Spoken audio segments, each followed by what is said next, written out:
Dieses Video wird präsentiert von Fantasy Inn. Ja, hallo und herzlich willkommen aus dem Tabletop Basement und zu einer neuen Folge TBTV. In der heutigen Folge bauen wir eine Vietnam Firebase.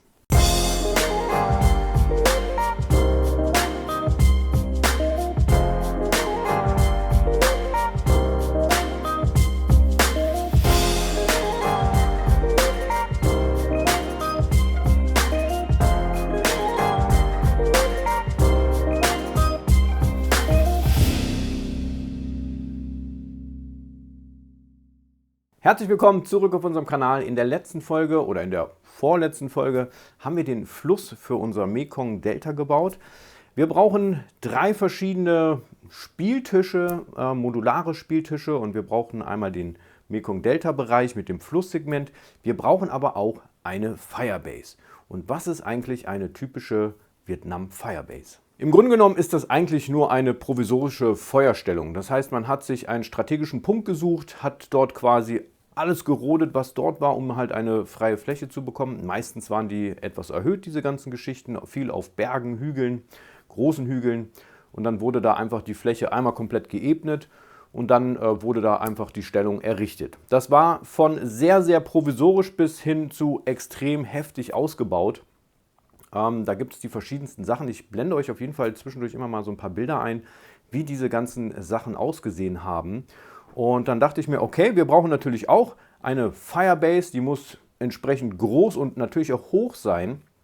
Denn das Szenario, was wir spielen werden, ist quasi, dass der Vietcong im Dschungel versteckt ist und diese Firebase quasi überfällt. Im Grunde genommen ist es eigentlich ein einfacher Hügel. Ich werde auf jeden Fall mit Styrodur arbeiten, um einfach ein bisschen die Höhe zu bekommen. Und ich werde mit Shaper Sheet mal wieder arbeiten, um einfach das so ein bisschen...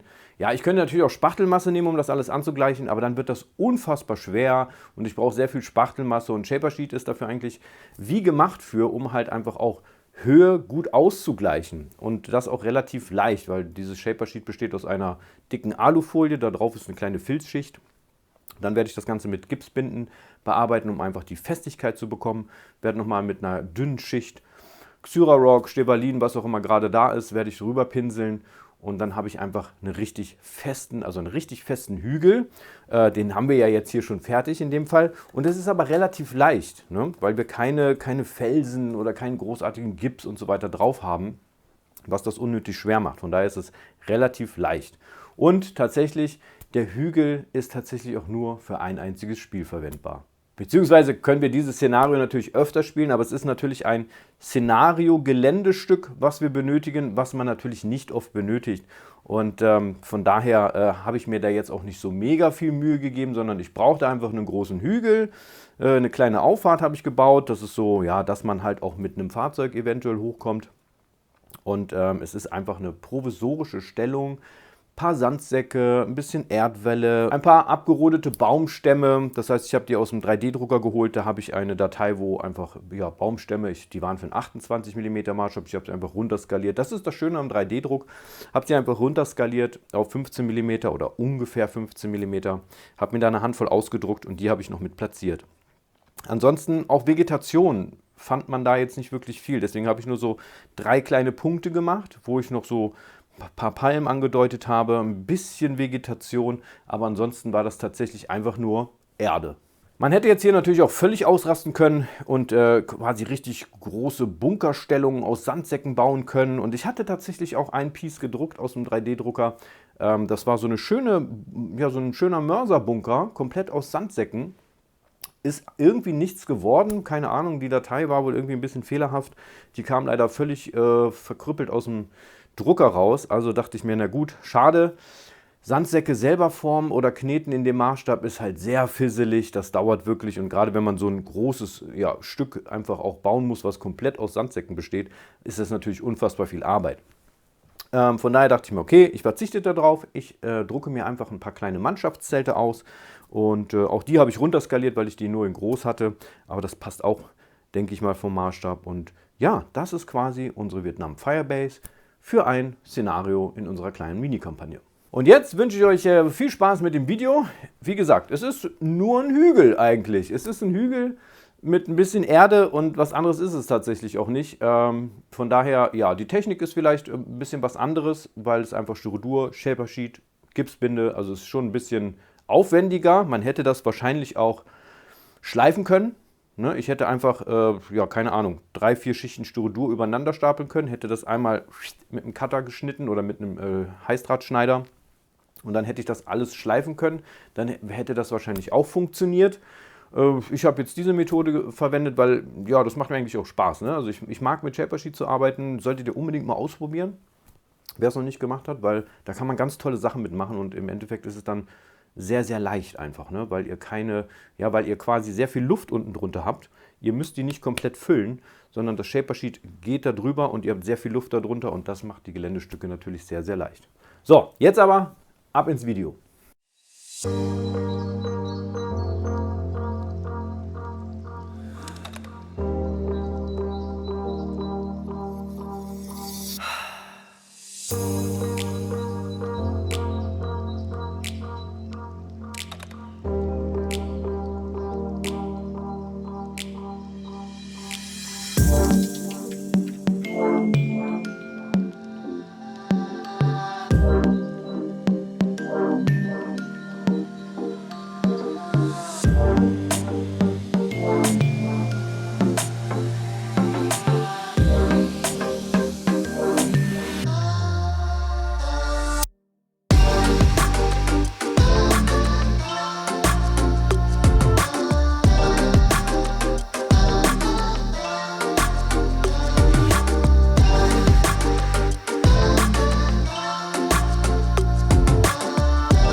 Ja, ihr habt es gesehen, nicht wirklich viel Arbeit, ne? Styrodur, Shaper Sheet, Erde, bisschen Farbe, hier so ein paar kleine Details, Baumstämme, Palmen, bisschen Vegetation und das war es tatsächlich auch schon, ne?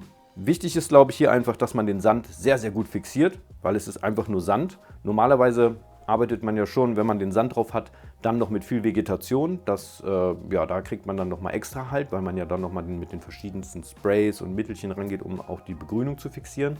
Das haben wir in dem Fall nicht. Ich musste hier tatsächlich auch nochmal nachfixieren, weil das erste Mal gar nicht so richtig gereicht hat.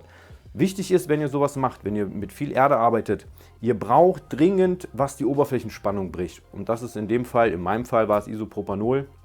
Das heißt, wenn ihr mit Weißleim daran geht, werdet ihr das ganz schnell merken. Also ihr pinselt das ganze Geländestück mit Weißleim an, dann die Erde da drauf, könnt noch ein bisschen mehr Erde drauf machen und wenn ihr dann ganz stark verdünnten Weißleim nehmt und dann mit der Pipette zum Beispiel arbeitet, was besser ist als das Spray, weil wenn ihr mit einem Spray bei so einer riesen Fläche arbeitet, werdet ihr nicht alles treffen. Wirklich, das muss richtig nass, triefend nass sein.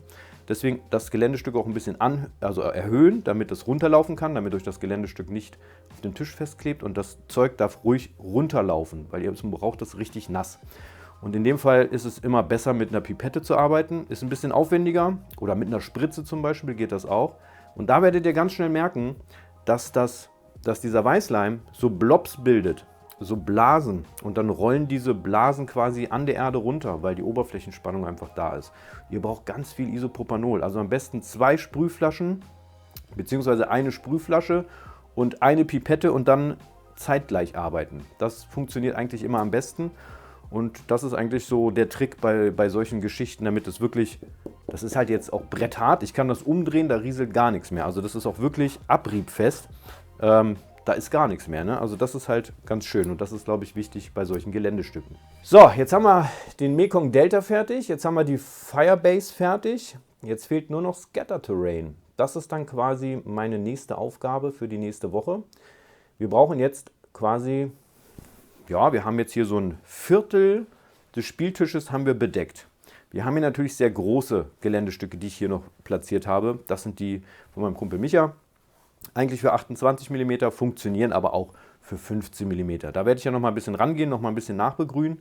Ansonsten, was brauchen wir jetzt an Scatter Terrain? Ich habe gesagt, für den Fluss wollte ich ein paar Sachen haben, Gräser, Schilf und so weiter, die ich in den Fluss reinsetzen kann. Also kleine Geschichten. Dann brauchen wir auf jeden Fall irgendwelche Reisfelder. Muss einfach sein. Da werden wir mal gucken, vielleicht so 2, 3 große Bases bauen, die dann unterteilt sind. Da werden wir Reisfelder draus machen. Und dann brauchen wir noch ein bisschen dichtes Gelände, aber auch kleinere Sachen, weil wir haben ja jetzt hier sehr große Geschichten. Und auch hier, die sind alle so in der Größe. Das heißt, wir brauchen auf jeden Fall noch ein paar kleinere Bases. Ich habe auf jeden Fall, glaube ich, alles an Material da. Und dann wird es direkt nächste Woche weitergehen mit dem Scatter Terrain. Und dann sind wir tatsächlich auch fertig. Ich habe am Montag mit dem Thomas gesprochen, der muss jetzt noch ein bisschen Vietcong anmalen. Das heißt also, wir werden die Spiele, wir versuchen sie mal noch im Dezember aufzunehmen. Wir haben aber gesagt, wir werden euch die Spiele erst zeigen, wenn alle 3 Spiele aufgenommen worden sind. Damit wir nicht wieder in so einen Druck kommen, okay, wir haben jetzt ein Spiel aufgenommen, euch gezeigt und dann müsst ihr wieder ein bisschen warten. Von daher kann es auch sein, dass die Spiele erst im Januar kommen. Aber mal gucken, wie weit und schnell der Thomas da ist. Und dann werden wir das, glaube ich, recht schnell umsetzen können. Ja, das Dschungelgelände könnt ihr dann natürlich auch, also das folgende Video, was dann kommt, könnt ihr natürlich für alles andere natürlich auch verwenden. Das ist jetzt, die Firebase ist natürlich extrem Vietnam-Style, ne? Die braucht ihr nur dort. Aber in dem nächsten Video mit dem Scatter Terrain für Dschungel, das könnte vielleicht für alle nochmal interessant sein, weil ja, das kann ja irgendwie jeder gebrauchen, ne? Von daher freue ich mich auf nächste Woche, da geht es dann weiter.